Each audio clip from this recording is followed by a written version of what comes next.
Hello and welcome back to another video for Final Fantasy XIV with me, Meoni. You see me here dressed as my chicken because of course it is Hatching Tide 2021, but we have a glamour that I want to look at today, or specifically two glamour sets, mostly because one is male only and one is female only. So yes, we have the unfortunate gender lock situation already once again.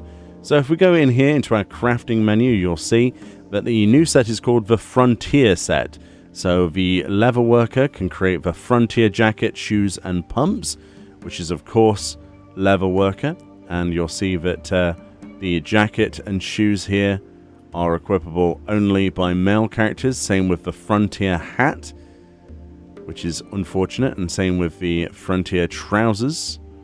And then you'll see that the Frontier dress, so the female character, is the Frontier pumps, which is leather worker.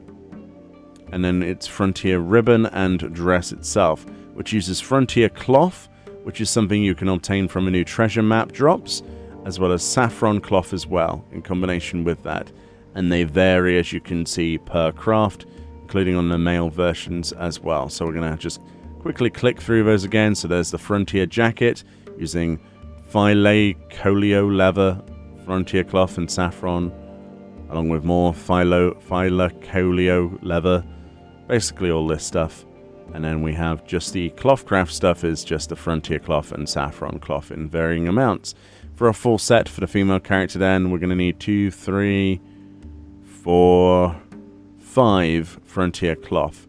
Just bear that in mind. And for the male character we need 1, 2, 3, 4, 5, 6. So for some reason, whatever the reason, your male characters are much more expensive to craft. So there we go, a little bit more of gender inequality. So if we go to the market board and type in Frontier, you'll see that these are purchasable, obviously with in-game gil. And whilst there are some that haven't been listed yet, you'll see that the price for some of these items is quite astronomical. Now I've had a deal with a friend of mine who doesn't want to be named, that they're going to trade me these items for my characters to show off, and then I must trade them back. For as long as I trade them back, they're not going to be bound to my character, because as you can clearly see, that individual does want to make a decent amount of money, because this is the first time you're going to see this. The Frontier cloth itself, for 2, will cost you 5 million gil, so you can imagine how much 5 and 6 correspondingly will actually cost you, as well as the leather. So let's jump on to my male character first, and we're going to show off the Frontier hat, jacket, trousers, and shoes, and then we'll hop back to Meoni to show off the dress, ribbon, gloves, and pumps. Okay then, here we are on my male character.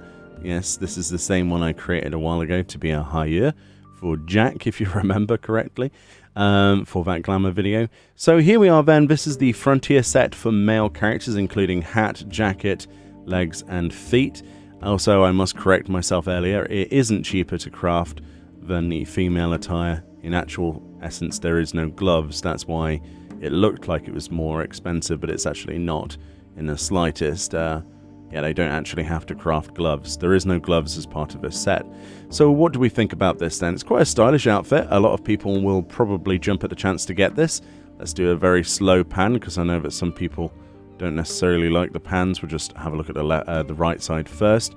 As you can see, it's a kind of creased sort of leather jacket, sort of brown, sort of almost Indiana Jones sort of look going on here, in my personal opinion, as the back of the character.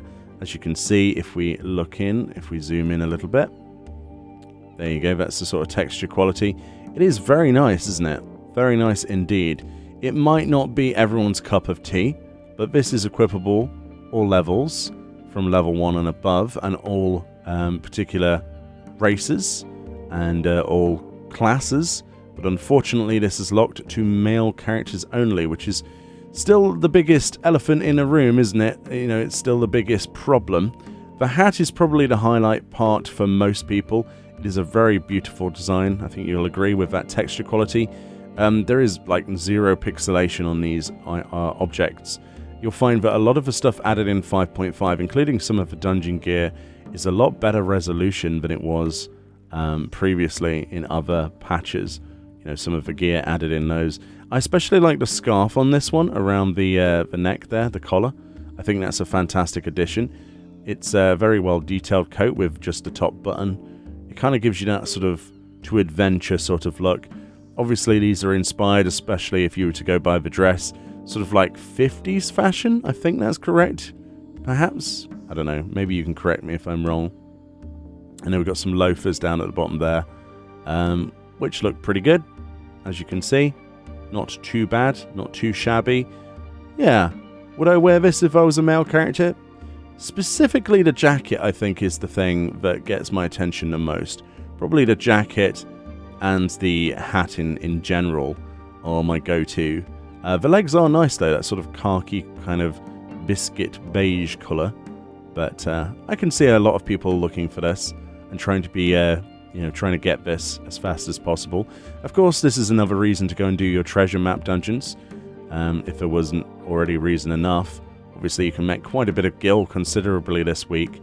It might dip a fair bit in terms of material costs, so if you're looking to actually craft this, and you don't want to do a treasure map dungeon rather, sorry about that, my mistake. If you don't want to do treasure maps, then it's going to set you back a fair bit of gil for the foreseeable, until more and more people do the rest of the content and realize that it's time to go and instead do treasure maps instead. But I think we can show off some dyes on here. It doesn't bind it to your character, so let's show that off. So as you can see, it looks pretty good in a veritable range of different colors. Some of the more basic colors look probably the best. I was very impressed with the Snow White at the start of this.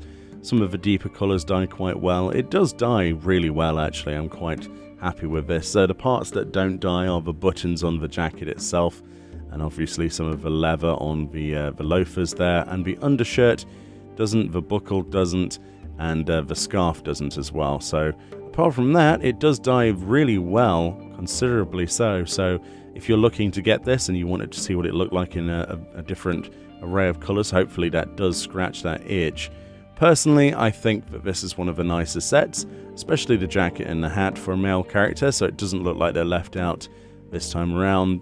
The one thing that we must say though is it's a real shame that these aren't gender unlocked. I would love to have this particular setup on Meoni at some point, but I guess that's probably something no more than just a pipe dream at this point, unfortunately. But one day I live and hope that we can have a little bit more gender unlocking going forward. But yeah, nice available glamour in the game, craftable. You know, it's not from a MOG station. There's lots of people who always moan that the MOG station gets the best stuff.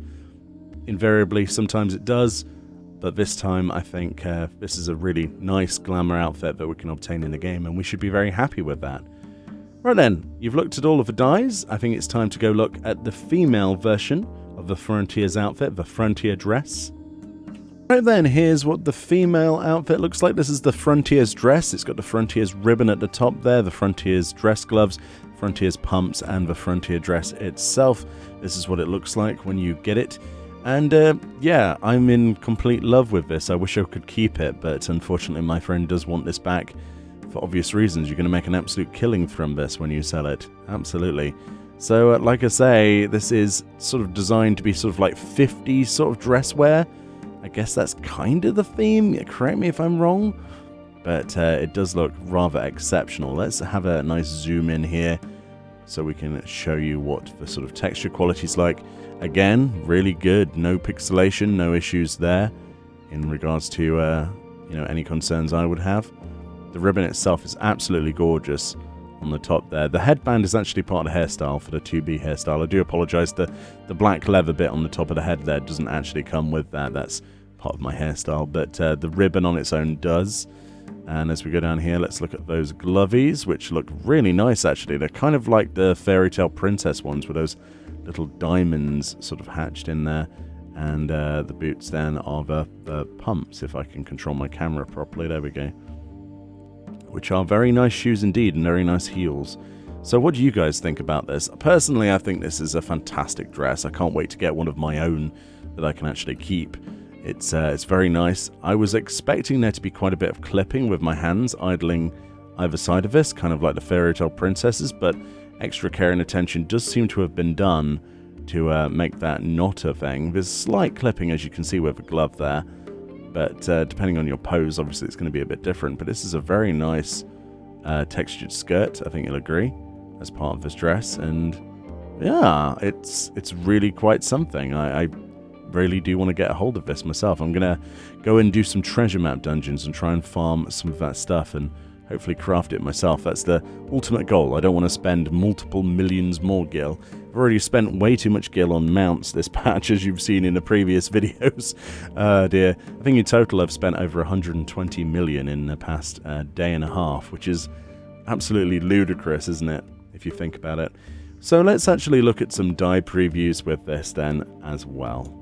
So here we are then, here's the dye options, as you can see, starting with Snow White and going through all of the base colours, then through some of the fancy Ishgard colours, and then the metallic colours finally at the end, like we did with the male character. You'll see when we get to Ruby Red, my eyes are just popping out of my head, it's that bright. So things to note about this when you're looking at dye ability, then you'll see that the sort of yellow, sort of brimmed sort of frill around both the upper arm and of course the collar don't dye, same as the actual trim around the bottom of the dress as well, doesn't seem to be dyeable. Also, the palette doesn't favour the tip or the strap of the actual shoes nor the heels, so the dyeable section on the shoes then is that section in the middle that you see keep changing, and of course the dress. The ribbon itself is fully dyeable, though there doesn't seem to be any part of that doesn't dye, so it's pretty good. And of course you've got the buttons that don't change as well. It has some really nice texture application, some really good colours as you go through all of the different colours. And yeah, I really like the bright colours specifically on this. They don't dim or anything like that. There's no fading like you see on some of the other textures in the game. And I think this is a very high quality dress, one that we would probably easily see on the Mog Station cash shop. It's on that sort of level. So again, people who are complaining that the Mog Station gets all of the best stuff and we don't see anything good in the game for crafting are full of complete crap at the end of the day. I think they've definitely brought a wonderful outfit, and I can't wait to get my hands on this myself. It's paining me having to give this back. I'm gonna have to pry it from my cold dead hands at the end of the day. But yeah, it looks really good in a great range of colours, and I think you'll agree it's still a shame that obviously that we still have a gender lock on new costumes that are being added to the game. I think that's a big problem that definitely needs to be addressed. As much as I harp on about it, I'm sure some people will agree with me with that. There are some exceptions probably, but I'm personally open to anything when it comes to that. If they want to wear a dress, let them wear a dress. If you want to let me wear that jacket, hat, and trousers on my female character, I'm not going to say no. If that's the exchange, then I will agree to anything. If it means I can have more mixing and matching between sets, because at the end of the day, glamour is the end game, and you're always going to be able to take what you look like going forward, but the stats of gear will always differ and change and become obsolete over time. But there we go, that was my preview of both of those sets. Hopefully you enjoyed this video. It took me a while to actually put this together, as you can imagine, with all of the individual dye options and time of day and having to freeze things in G-pose, so hopefully you appreciated that. But yeah, I personally think I might, if I was to get this, I'd probably keep it a nice white colour, but I'm boring like that. Let me know what you would do if you're excited by any of these outfits, if you plan to get any, and I'll of course see you all next time. Much love, enjoy 5.5.